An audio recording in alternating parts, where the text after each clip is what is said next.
Assalamualaikum warahmatullahi wabarakatuh. Halo semua, pada video pembelajaran ini kami dari kelompok 5 akan menjelaskan tentang sejarah pendidikan dunia.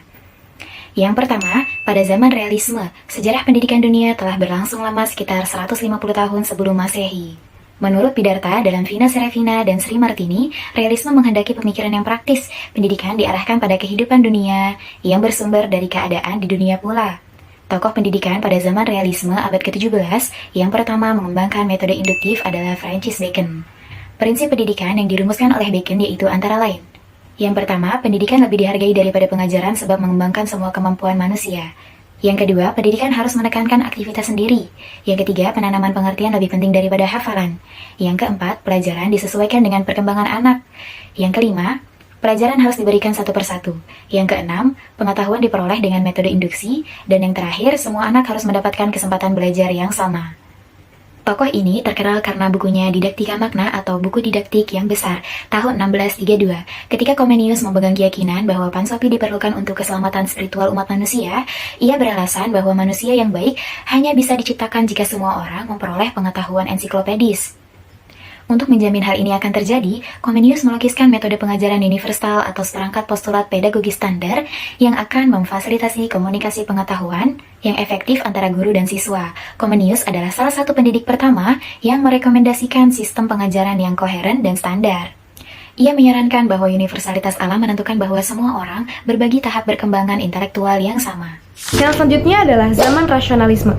Aliran ini mulai muncul di saat masyarakat mampu menumbangkan kekuasaan absolut Raja Prancis dengan menggunakan kekuatan akan pikirannya. Tokoh pendidikan pada masa ini adalah John Locke. Pandangan pendidikan John Locke yang terkenal adalah konsep tabula rasa atau lembaran kosong, yaitu antara lain, yang pertama, anak adalah sebuah penerima pasif yang memperoleh pengetahuan dari pengalaman dan menyerapnya melalui panca indera. Berbagai gagasan sederhana dan kemudian digabungkan atau dihubungkan untuk membentuk suatu pemikiran yang berkaitan. Yang selanjutnya, mendidik seperti menulis di atas kertas putih dengan kebebasan dan kekuatan akal yang dimilikinya. Manusia digunakan untuk membentuk pengetahuannya sendiri. Yang selanjutnya, sasaran pendidikan itu sendiri adalah membentuk akan sehat dalam tubuh yang sehat dan otak yang sehat dalam pikiran. Orang tua dan pembimbing harus menjadi contoh. Yang selanjutnya, pendidikan harus praktis, berguna, berarti, menyenangkan. Anak harus dihormati, diperlakukan seperti orang dewasa. Dibiarkan untuk mengeluarkan pendapatnya, belajar dari pengalaman sendiri, dan memperoleh berbagai kemampuan yang akan berguna bagi dirinya sendiri. Yang selanjutnya, lebih baik murid-murid itu dibiarkan mencari sendiri apa yang diinginkannya, sehingga berbagai pengalaman dapat dia dapatkan sendiri dan dapat dipahami. Zaman yang selanjutnya adalah zaman naturalisme. Pada abad ke-18, muncullah aliran naturalisme dengan tokohnya J.J. Rousseau. Rousseau mereaksi terhadap prinsip dari John Locke. Aliran naturalisme menginginkan keseimbangan antara kekuatan rasio dengan hati dan alamlah yang menjadi gurunya, sehingga pendidikan dilaksanakan secara alamiah.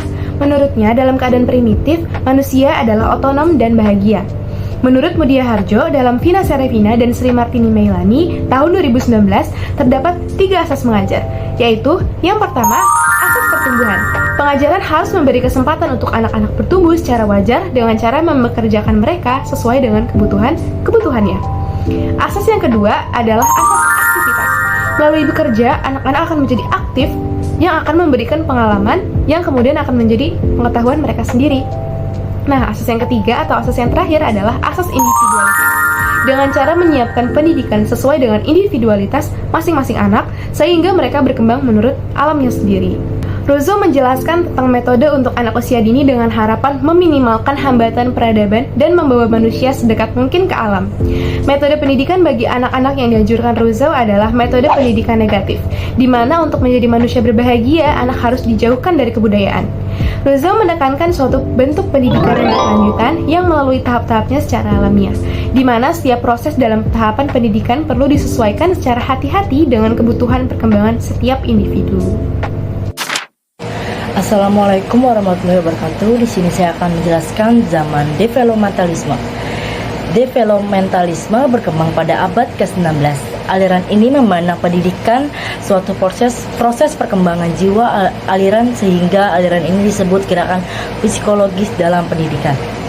Jerman menyampaikan ada beberapa hal terkait pada pendidikan developmentalisme, yaitu teori nilai, pengetahuan, pembelajaran sosial, alamiah, manusia, kesempatan, dan transmisi.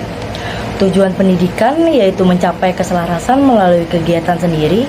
Tujuan pendidikan Froebel adalah mengembangkan sebuah potensi pada anak itu agar menjadi aktual dan agar berhasil, baik dibutuhkan kreativitas anak untuk mengembangkan dirinya. Selanjutnya, tujuan pendidikan Stanley Hall adalah mengembangkan semua kekuatan yang ada sehingga memperoleh kepribadian yang harmonis. Menurut Stanley, kehidupan fisik dan mental berjalan paralel. Tingkat perkembangan mental anak mengikuti tingkat perkembangan jenis manusia.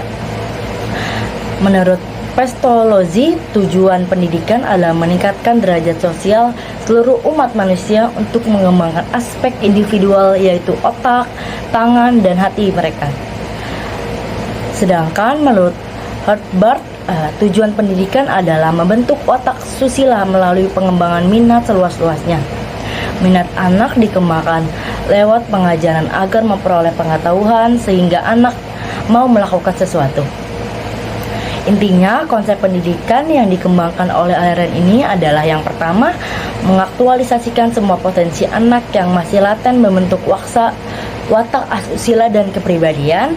Yang kedua, ada mengembangkan ini sejalan dengan tingkat perkembangan anak melalui observasi dan eksperimen. Yang ketiga adalah pendidikan adalah mengembangkan pembawaan nurturing dan disertai asuhan yang baik. Terakhir, yang keempat adalah pengembangan pendidikan mengutamakan perbaikan pendidikan dasar dan pendidikan universal. Sekian, terima kasih. Semuanya, hari ini kita akan mempelajari tentang zaman liberalisme, positivisme, dan individualisme. Pandangan liberalisme seperti yang dijelaskan oleh Adam Smith menekankan pentingnya pendidikan sebagai sarana untuk memperkuat posisi penguasaan dalam bidang ekonomi. Smith berpendapat bahwa pengetahuan memperkuat kedudukan berkuasa, mengarah pada individualisme, dan menekankan perlunya dana untuk mendukung keadilan dan insentif produk berkualitas tinggi. Sementara itu, positivisme yang diusung oleh Auguste Comte menekankan kebenaran yang dapat diamati oleh panca indera, melemahkan kepercayaan terhadap agama. Comte mendefinisikan kemanusiaan dengan menekankan kontribusi individu terhadap tugas mereka, menjelaskan bahwa semua manusia memiliki esensi kemanusiaan melalui kontribusi mereka, meskipun tidak sempurna. Pandangan keduanya mencerminkan pendekatan yang berbeda terhadap peran pengetahuan, agama, dan kontribusi individu dalam masyarakat. Lalu yang kedua ada zaman sosialisme. Aliran yang muncul pada abad ke-20 sebagai reaksi terhadap dampak liberalisme, positivisme, dan individualisme ini menekankan bahwa masyarakat memiliki arti yang lebih penting daripada individu. Tokoh-tokoh seperti Paul Natrop, George Cantor, dan John Dewey memandang individu sebagai bagian tak terpisahkan dari masyarakat, dan pendidikan diabadikan untuk tujuan-tujuan sosial. John Dewey dalam berkontribusinya terhadap ilmu pendidikan mempromosikan teori dan metode learning by doing, serta mengembangkan konsep pendidikan progresisme. Ia berpendapat bahwa pendidikan dapat meningkatkan keberanian dan membentuk kemampuan integrasi siswa dalam penyelenggaraan pendidikan. Peserta didik diharapkan berperan aktif dalam proses belajar dan menentukan materi pembelajaran. Pemikiran Dewey mencakup berbagai aspek, termasuk fokus pada anak sebagai individu dengan hak dan klaimnya sendiri.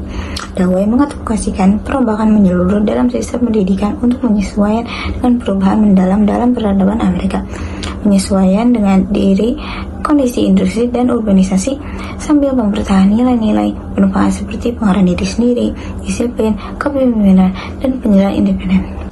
Nah, itulah semua penjelasan tentang materi sejarah pendidikan dunia. Terima kasih telah menonton, semoga bermanfaat. Dadah.